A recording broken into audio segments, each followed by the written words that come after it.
बिस्मिल्लाहिर्रहमानिर्रहीम। अस्सलाम वालेकुम दोस्तों, आखिरकार पाक फौज ने इंडिया को कारी जवाब देने का फैसला कर लिया है और इमरान खान और कमरुद्दीन बाजवा ने एक मुलाकात में अब ये फैसला कर लिया है कि अब हम जारहाना अंदाज में खेलेंगे। जितना दिफाई मूड में रहना था हम रह चुके, अब दिफा की बजाय अग्रेसिव मूड में खेला जाएगा। और यही वजह है कि आपने कल सुना होगा कि पाकिस्तान का फौजी त्यारा इंडिया की हदूद में घुसा, अपनी कार्रवाई मुकम्मल की और फिर वापस आ गया। खबर यह भी है कि इमरान खान और कमरुद्दीन बाजवा ने पिछले दिनों होने वाली एक मीटिंग में गैर मामूली फैसले लिए हैं और जो पाकिस्तानी त्यारा इंडिया की फजाई हदूद में घुसा वो भी इंडिया को सिर्फ ये बताने के लिए था कि अब तैयार हो जाओ। यानी पाकिस्तान ने इंडिया को यह बावर करवा दिया है कि अब वो वक्त गया कि जब हम दिफाई मूड में खेल रहे थे, अब तुम तैयार रहो और देखो कि पाकिस्तान और पाक फौज अब तुम्हारे साथ करती क्या है। और आपने देखा कि पाकिस्तान के इस त्यारे के वहां घुसने के बाद भारतीय मीडिया पर चीहो पुकार जारी है और भारतीय मीडिया तरह तरह के प्रोपेगेंडे कर रहा है और अपनी पूरी कौम को डरा रहा है कि पाकिस्तान अब बुरी तरह से हमला करने वाला है। और यहाँ पर आपको ये भी बताएं कि पाकिस्तान में चीनी वज़ीर दिफा की आर्मी चीफ से मुलाकात के बाद भारत में इस वक्त सफ़े मातम बिछ चुकी है। यानी पाकिस्तान और चीन ने मिलकर अब इंडिया को बड़े सरप्राइज देने का फैसला कर लिया है। सीपैक को बचाने के लिए और सीपैक की हिफाजत के लिए यह सब करना जरूरी हो चुका था, क्योंकि इंडिया ने हर तरह से कोशिश की है कि सीपैक को सबूताज किया जा सके। लेकिन अब तक पाकिस्तान और चीन सब्र करते आ रहे थे, लेकिन अब बस हो गया। अब पाकिस्तान और चीन ने फैसला कर लिया है कि भारत को उसी की जुबान में जवाब दिया जाएगा। और भारतीय मीडिया कह रहा है कि अब पाकिस्तान और चीन मिलकर भारत के खिलाफ बड़ी प्लानिंग कर रहे हैं और इसी ववेले को बचाते हुए इंडियन मीडिया ने आसमान सर पर उठा रखा है। दोस्तों, अब आप पिक्चर को जरा जूम करके देखिए कि एक तरफ OIC का इजलास हुआ और उसके फौरन बाद इमरान खान ने ISI हेडक्वार्टर का दौरा किया। वहां पर DG ISI, तीनों अफवाज के सरबराह और इमरान खान ने एक मीटिंग की है। उस मीटिंग को लेकर इंडिया में इस वक्त ववेला मचाया जा रहा है और उस मीटिंग के बाद चीनी वजीर दिफा का कमरुद्दीन बाजवा से मुलाकात करना, इन सब चीजों को मिलाकर भारतीय मीडिया इस वक्त इंतहाई परेशान हो चुका है। उसको ये लग रहा है कि पाकिस्तान और चीन मिलकर अब उसकी बैंड बजाने वाले हैं। यानी ये बात क्लियर हो रही है कि पाकिस्तान और चाइना ने मिलकर अब ये पक्का कर लिया है कि पाकिस्तान और चाइना हर सतह पर भारत को मुंह तोड़ जवाब देने वाले हैं।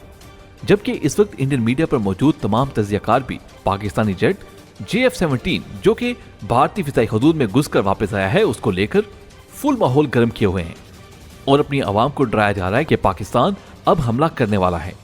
यानी इंडियन मीडिया ने अपनी पूरी आवाम को एक खौफ में मुब्तला कर दिया है। लेकिन सवाल पैदा होता है कि आखिर इस सारे खेल के पीछे इंडियन आवाम को डराने का मकसद क्या है। दोस्तों, आपको याद होगा कि कुछ अर्सा पहले इंडियन मीडिया पर यह बात कही गई थी जो कि उनके एक जनरल की तरफ से कही गई थी। उसने कहा था कि राफेल त्यारे मिलने की देर है, उसके बाद पाकिस्तान में इतनी हिम्मत नहीं होगी कि वो हमारी हदूद को क्रॉस कर सके। तो आपको याद होगा कि DG ISPR बाबर इफ्तिखार ने उसका जवाब देते हुए कहा था कि आप ये 5 राफेल त्यारे क्या, आप 500 राफेल त्यारे भी ले आए फिर भी हमें कोई फर्क नहीं पड़ता, क्योंकि हम हथियारों से नहीं जज्बों से जंग लड़ते हैं। तो दोस्तों, कल जब इंडिया टुडे नामी टीवी चैनल ने यह खबर चलाई कि पाकिस्तानी त्यारा पूंछ सेक्टर के मुकाम पर इंडिया की हदूद में दाखिल हुआ है, तो उसके बाद उसको मुख्तलिफ रंग देने की कोशिश की गई। उसके बाद भारतीय मीडिया पर यह शोषा छोड़ा गया कि भारतीय हदूद में दाखिल होने वाला त्यारा F-16 था जिसको मार गिराया गया है। लेकिन जब उनको समझ आई कि इसको साबित करना मुश्किल हो जाएगा, तो उसके बाद कहा गया कि एक त्यारा हमारी हदूद में दाखिल जरूर हुआ था, लेकिन इससे पहले कि हम कुछ करते वो अपनी खोज मुकम्मल करके अपनी जासूसी करके वापस चला गया था।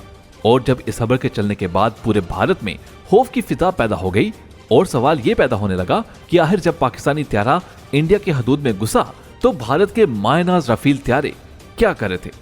तो अपनी इस हिफ्फत को मिटाने के लिए फौरी तौर पर इस खबर को ही रिमूव कर दिया गया, यानी इस खबर को ही और इस वीडियो को ही डिलीट कर दिया गया। जबकि पाकिस्तान ने इस त्यारे के इंडिया की हदूद में घुसने के बारे में ना ही कोई तरदीद की है और ना ही उसकी तस्दीक की है। यानी आप ये समझे कि पाकिस्तान ने इसको भारतीय मीडिया की एक शरारत समझते हुए इसको नजरअंदाज कर दिया। दोस्तों, यहाँ पर आपको एक और बात बताएं कि यहाँ पर भारतीय मीडिया ने यह भी कहा है कि जब पाकिस्तानी त्यारा इंडिया की हदूद में दाखिल हुआ था तो एक इस्राएली ड्रोन ने उसका पीछा करने की कोशिश की, लेकिन वो इस त्यारे को पकड़ने में नाकाम हो गया। यानी ये एक खुशाइंद बात है कि ना तो राफेल त्यारे और ना ही इसराइल की टेक्नोलॉजी पाकिस्तान के त्यारों को पकड़ने के काबिल है। यानी पाकिस्तान टेक्नोलॉजी इंडिया की टेक्नोलॉजी और इसराइल की टेक्नोलॉजी से 100 गुना बेहतर है। दोस्तों, अब हम बात करते हैं भारत की तरफ से तरतीब दी गई पाकिस्तान के बारे पॉलिसी के बारे में। यानी भारत किस तरह से कौन से प्लान के तहत पाकिस्तान को काबू करने का सोच रहा है। जिसका पोल हमारे आईएसआई के गुमनाम हीरोज ने खोल कर रख दिया है, जिसके बाद मोदी परेशान है कि ये कैसे हो गया और इतनी खुफिया मालूमात पाकिस्तान के गुमनाम हीरोज तक पहुंची कैसे। एक सबसे बड़ा नुक्ता जो कि अजीत डोवल की तरफ से दिया गया था वो ये था कि पाकिस्तान को कमजोर करने के लिए कुछ ऐसे पॉइंट तरतीब दिए गए जिन पर अमल करते हुए वाकई पाकिस्तान को कमजोर कर सकते थे। उसने कहा था कि सबसे पहले पाकिस्तान को हर मुआशी पॉइंट पर शिकस्त दी जाएगी, जबकि दूसरा हदफ पाकिस्तान में सियासी अदम इस्तेहकाम लाना था। और आप देखें कि इसमें अजीत डोवल किसी हद तक कामयाबी हो चुका है। आप देखें कि पीडीएम के जलसे और इदारों के दरमियान एक खलीज दिखाई दे रही है और एक सर जंग पाकिस्तान के अंदर शुरू हो चुकी है। और यहाँ पाकिस्तानी अवाम को समझना होगा कि ये सब कुछ हमारे नुकसान में जाएगा। आप गौर कीजिए कि सब में हमारे अपने पाकिस्तानी लोग शामिल हैं, लेकिन इसका फायदा सिर्फ और सिर्फ भारत को हो रहा है। और पीडीएम के जलसों में पाकिस्तानी फौज के वकार को मजरूह करने की कोशिशें इसी प्लान का एक हिस्सा है। यानी ये कहा जा सकता है कि मोदी का यार नवाज शरीफ मोदी के प्लान पर अमल करते हुए पाक फौज के खिलाफ अपनी हर्जा स्ट्राइक कर रहा है। उसके बाद जो अगला उनका प्लान था वो ये था कि अफगानिस्तान में पाकिस्तान का असर रसूख बिल्कुल खत्म कर दिया जाए। लेकिन अल्लाह ताला का लाख लाख शुक्र है कि वो इसमें अभी तक कामयाब नहीं हो पाए।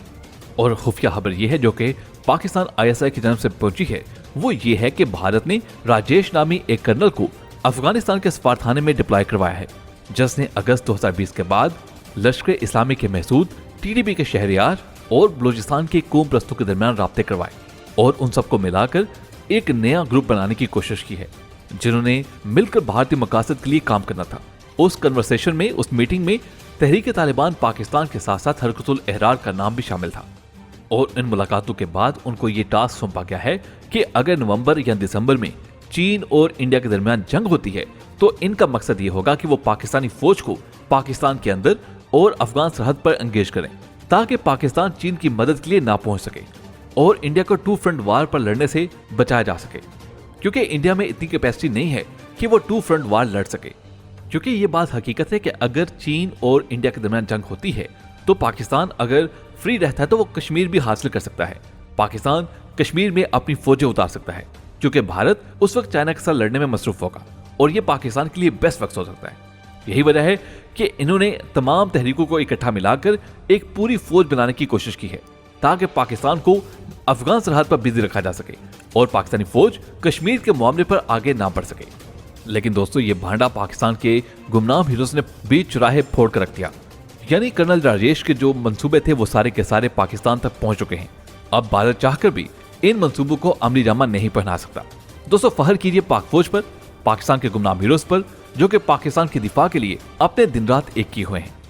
दोस्तों, इस हालात इंतहाई कशीदा हो चुके हैं। आने वाला वक्त कोई भी रंग दिखा सकता है।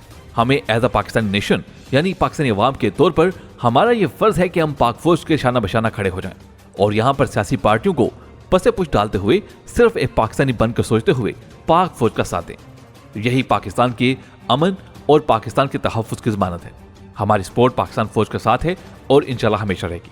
अगर आप भी हमारे इस मकसद में हमारे साथ हैं तो कमेंट्स में पाकिस्तान आर्मी जिंदाबाद, आईएसआई के गुमनाम हीरोज को सलाम का नारा लगा दीजिएगा। दोस्तों, आज की वीडियो में बस इतना ही। आपसे मुलाकात होगी अगली वीडियो में। तब तक अपना बहुत सा ख्याल रखिएगा। अल्लाह हाफिज।